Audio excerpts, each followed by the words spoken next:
egy fontos és nem kevésbé fontos, mint az előző elhangzottak történetre, ez pedig a szellőztetés, a légtechnika. Hát így, ha az ebédhez kapcsolódva szeretnék beszélni, akkor ugye ez is egy alapvető élelmiszer, amit magunkhoz veszünk. Ha belegondolunk, hogy gyakorlatilag evés nélkül azért, hát most kibírtuk a délelőttöt, de 3 hétig az ember kibírja, ivás nélkül már csak 3 napig, hát levegő nélkül a 3 perc is nagyon sok.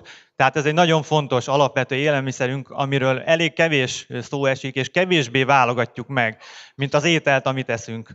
Hát persze városi környezetben azért elég nehéz válogatni, de tudunk valamit tenni ez ügyben, és erről lesz most szó, igyekszem azért röviden a határidőt betartva ezt levezényelni. Kicsit rólunk: a Helios ventilátorok német ventilátorcég, a német minőséget képviseljük Magyarországon. A mi életünkben azért nagyobb projektek is beleférnek, nem csak a háztartási szellőztetés, de nem különösebben becsüljük alá a családi házas és lakóteres szellőztetést is. Nagyon fontos szegmens, különösen most.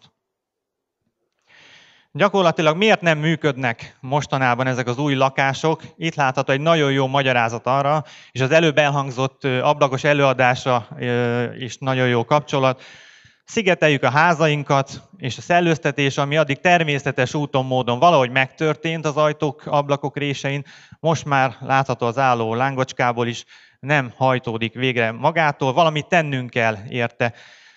Különben bezárjuk magunkat. Hát ennek elősegítésére azt lehet mondani, hogy szintén nem csak a nyílászárok, hanem egyéb épületszerkezetek is úgy vannak kialakítva, hogy légtömörek, hiszen ez alapvető feltétele annak, hogy jó szigetelés legyen. Tehát a szigetelés akkor működik, ha a levegő nem tud rajta oda-vissza járni, hiszen akkor a hő is átmenne rajta.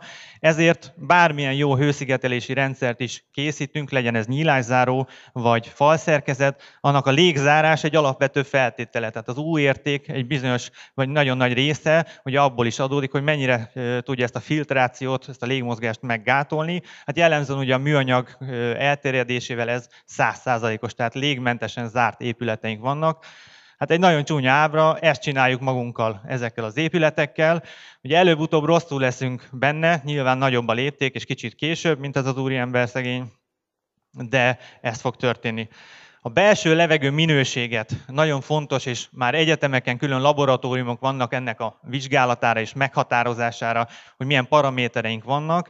Nekünk alapvetően 2 kell belőle jól ismerni és megjegyezni. Ez az egyik a széndioxid, hát amit gyakorlatilag mérgező anyag, hogyha a koncentrációja magas, és mi magunk termeljük. A másik pedig a páratartalom, hát ezt részben mi, illetve az általunk végrehajtott cselekvések, mosás, főzés termeljük a lakótérben. Ez a 2 paraméter, ami a belső levegő minőséget, ha úgy tetszik, alapvetően meghatározza. Ennél jóval többek is vannak, különösen a skandináv területen nagyon sok számérték és mutató van már erre, az OLF, szennyezettségmérték, stb. Függ a ruházattól, ki hogy került be, tehát húzatérzettől kezdve mindent bele lehetne vonni, viszont akkor nem érnék végére az előadásnak, ha ezt mind figyelembe vennénk. Most a 2 legfontosabbra koncentráljunk, a páratartalom és a széndioxid. Ugye gyakorlatilag a széndioxidnak a hatása az azt hiszem eléggé ismert, ha fölszalad a koncentráció, fejfájás, rosszulét következik belőle. Látható, hogy szellőztetés nélkül az előbb mutatott úriember nagyon hamar ebbe az ájulásos állapotba kerülne, fájna a feje és rosszul lenne. Ezt csináljuk a lakóépületeinkkel is, csak egy kicsit nagyobba. Ennek valami gátat kell szabni.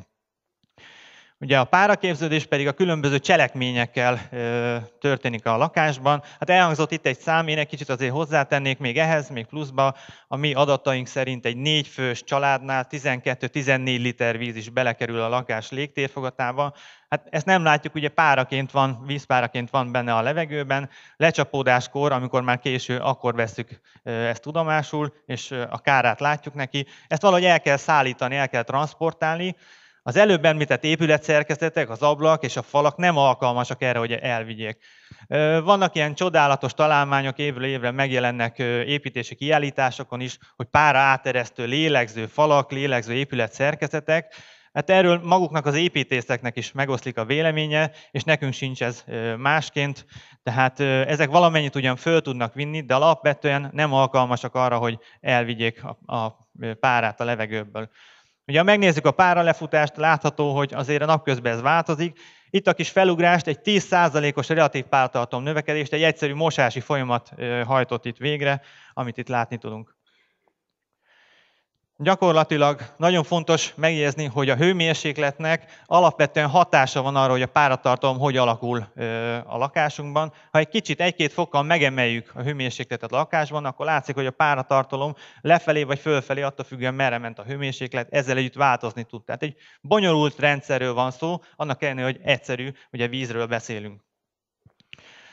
Hogyha nem sikerül elvinni, és akkor most hát ebéd előtt engedjék meg, hogy azért egy-két csúnya képet is fölvetítsek, a párát, annak a legalapvetőbb és legszembetűnőbb következménye, hogy penészesedés alakul ki.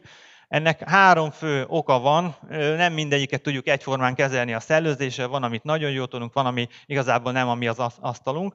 Első oka a vízzárási hiba, hát ez inkább építészeti probléma, amit ugye az alapból földszivárgó víz okoz. Tipikusan, amikor alulról kezdődik meg a penészesedés, egy bizonyos szintig a falban följövő nedvesség okozza ezt. Ilyenkor az alapnak a vízzárását kell valahogy megoldani utólagosan, valamilyen drénezési módszerrel. Ez kevésbé a mi asztalunk, ez akkor is megtörténik, ha jó a szellőzés, akkor is, hogyha rossz, tehát egy kicsit segíteni tudunk rajta, hogy ez később alakuljon ki, vagy kevesebb legyen ez a probléma. A másik a hőhidas szerkezetekből kialakuló kondenzáció és ebből következő pára. Itt már azért tudunk mi is segíteni, hiszen ez viszonylag felületi történet, tehát nem az van, hogy a külső térből a víz befelé áramlik, hanem bent csapódik le. Hát ha bent nincs elég páratartalom, nem tud lecsapódni, se tudjuk orvosolni. Ugye itt arról van szó, hogy a felület egyszerűen a külső hőveszteség miatt, mert jó a hővezetése lehűl, és a lehűlő felületen ugye kicsapódik a belső páratartalom. Tehát ez a második penészesedés, tipikusan ilyen foltos, csíkos penészesedések ezek, ahol például a koszorúknál fönn a sarokba, vagy itt az ajtó mellett áll elő a penészesedés. És a harmadik formája, ez, amit abszolút tudunk orvosolni, és ha úgy tetszik, a teljesen a mi asztalunk, ez pedig a belső magas páratartalommal egész egyszerűen kapilláris kondenzáció keletkezik. A kicsi pórusaiban az épületszerkezetnek lecsapódik a víz, még akkor is, hogyha egyébként nem látjuk a levegőbe, és nem is érezzük párásnak annyira a lakásunkat. Ugye ez azért van, mert ezekben a pórusokban máshogy viselkedik a levegő, és 70%-os páratartalomnál is a kis árkocskákban, mélyedésekben már 100%-á alakul és kicsapódik. Ezt tudjuk orvosolni, hogy elviszük a párát. Hogyan tudjuk elvinni? Ablaknyitásos szellőztetés, amit hát egy-két építész még néha-néha azért szokott mondani, hogy majd azzal megoldjuk. Meg lehet oldani, egyszerű megoldás, hiszen nyitható ablak, én oda megyek, kinyitom, semmiféle bonyolult műszaki dolog nem kell hozzá, de a kidobott energia rettentően sok, és nem fogom megfelelően szellőztetni se a lakásomat. Gyakorlatilag a pára elvitele és a széndioxid elvitele sem valósul meg rendesen. Ugye éjszaka senki nem fog fölkelni azért, hogy 5 perce kinyissa az ablakot óránként, mert az kellene ahhoz, hogy elvigye a széndioxidot, ami keletkezett. Itt látható egy kis ábra, ahol mérték egy hálószobában az alvóknak a széndioxid kibocsátását, és hogy emelkedik a koncentráció. Hát csak azt szeretném jelezni, hogy itt ez a kevésbé látható zöld sáv, ahol a kezem van, ez a normális, még elfogadható szint. Fölötte már fejfájás és egyéb kellemetlen tünetekre ébredünk reggel. És ez szinte minden este, hiába szellőztettek 5-10-20 perceket elalvás előtt, 1-2 órán belül előállt. Tehát ez nem jó megoldás. Ami jó megoldás lehet erre, az valamilyen kontrollált, kezünkben tartott szellőztetés, ami automatikusan tud működni. Egyszerű módja ennek az elszívásos szellőztetés, kis ventilátorok, ahogy már elhangzott, kellenek a fürdőszobákba, WC-kben, nedves helyiségekbe, és valahogy a levegőt eresztjük utána, ez az ablakok alatt elhelyezett légbeeresztő elemeken történik, bejutnak a friss levegő bejut a szobákba, átáramlik az ajtók alatt, küszöbmentesen ajtóknál, vagy a rácsoknál, és gyakorlatilag az LCO ventilátor ezt elviszi. A ventilátor az én használatom szerint, páraérzékelés szerint, egyéb vezérlés szerint működhet. Tehát ez rendben van. A probléma az, hogy az eredmény ugyan garantált, hiszen elviszi a párát, de nagyon sok a kidobott energia. Télen ugye bejön a -15 fokos hideg levegő, azt nekem még föl is kell fűteni, illetve ha elszállítom, a ventilátor csak úgy a szabadba a már meleg levegőt kidobja, tehát kétszer is elvesztem ugyanazt az energia mennyiséget. Erre találták ki a hőviszonyerős szellőztetést, ami gyakorlatilag az energiatakarékos házaknak egy nélkülözhetetlen rendszere. Ha úgy tetszik, átvette gyakorlatilag a fűtés szerepét, passzív házaknál, ahol már azt mondják, hogy nem is kell fűtőtest és fűtőberendezés, szellőztetőberendezés alapvetően szükségeltetik hozzá. És a hőviszonyerő szellőztetés ugye nagy előnye az, hogy ezt a kidobott hőenergiát vissza tudja nyerni. 90% fölötti hatásfokokkal dolgozunk már. Igaz viszont, hogy ehhez már meg kell fogni a légáramokat, tehát extenzív csövezés kell hozzá, a légjáratokat, a légvezetést ki kell alakítani a lakásban. Ugye miért alakult ki és miért vált szükségessé ez a hőviszonyerő szellőztetés, ami ugye költségben nagyságrendekkel nagyobb, mint egy egyszerű ventilátor felszerelése. Azért ugye a legnagyobb fogyasztón érhető a legnagyobb megtakarítás. Az épület szigetelésével eddig ugye a fűtés volt a legnagyobb energiafogyasztó, azt már szépen lecsökkentettük. A második helyről most már a filtráció, a szellőztetés ugrott előre, mint fő energiafelhasználó. Ildomos ezt górcső alá venni és ezt megjavítani, ha úgy tetszik. Erre alakultak ki a hőviszonyerő szellőztető rendszerek. Gyakorlatilag a szellőztető rendszer eleme egy passzív hőviszonyerő berendezés, amiben két ventilátor járatja a levegőt, az egyik elviszi a párás levegőt, a másik a friss levegőt szállítja oda, és különböző kiegészítőkkel, csövezés, légszelepek oldja meg a szellőztetést egy rendszerben. Nyilván ennek mindenféle okossága megvan, az egyes perifériákban, mi így hívjuk, gyakorlatilag tovább tudunk javítgatni, szigetelt csövek, hangcsillapított csövek, de a szíve, a magja az egésznek az egy hőcserélési folyamat. Az elhasznált meleg levegőből egy lemezes hőcserélőn, ha úgy tetszik, átbocsátjuk azt a hőt a friss levegővel, előmelegítjük, és nem a hideg -15-öt fújjuk be, hanem ha úgy tetszik 18-19 fokos meleg levegőt, ami maximum 1-2 fokkal van alatt a szoba levegőnek, azt már nem fogjuk érezni. Ugye miért mondom ezt a lemezes hőcserélőt? Gyakorlatilag a szellőzés technikában többféle hőcserélő is szabványos lehet, ha úgy tetszik, alkalmazzák, viszont mivel itt fürdőszobából, WC-ből szagokat is, konyhából is szagokat elszívunk, a friss levegőben való visszakeveredés, amit mondjuk egy rotációs hőcserélő valamilyen szinten azért megenged, nem engedhető meg, tehát 100% friss levegővel kell dolgoznunk mindenképpen, ezért a lemezes hőcserélő, ami elválasztja egymástól a légáramokat, ide tökéletesen alkalmas. Tehát ez a magja, és egyébként pedig a házba a csövezést kell még elképzelni. Nehogy Isten, talajhő hasznosítást lehet még elé kapcsolni, ami szintén egy hőnyereségi forrás. Ugye ha energiamérlegeket szépen hozzuk föl mindenféle hőnyereséggel, akkor ez egy megújuló energiafelhasználásnak minősül, és bevihetünk még egy egyszerű hűtést is a szellőztető rendszerünkbe, anélkül, hogy klímaberendezést kellene beépítenünk. Tehát ez egy nagyon fontos kiegészítője még ennek. Ugye nagyon sok változó van, hányan vannak otthon, mit csinálnak, milyen évszak van, milyen a külső-belső hőmérséklet, időjárás, és esetleg van-e valami technikai igény. Ezért a szabályozás is ennek megfelelően kicsit kezd komplikálni. Az egyszerű kibekapcsolás a változó igényeket nem tudja már lefedni. A legenergiatakarékosabb megoldás az, amikor érzékelős üzemmel oldjuk meg a vezérlést, például páraérzékelővel, ami ugye ezt a penészesedési problémát is megoldja, hiszen érzékeli, mikor fut fel a pára, és megemeli a ventilátor és a szellőzés intenzitását, és ezáltal mindig csak annyit szellőztet, amennyire szükségünk van. Tehát nem szellőztet túl, nem szárítja túl a lakást, ami szintén egy új, ha úgy tetszik, csinált probléma, hiszen a párát megoldottuk, viszont a pára elvitellel alkalmasint túllövünk a célon, ezt is meg kell oldani, erre egy érzékelős üzemmel lehetőség van, hogy ez ne legyen olyan nagy probléma.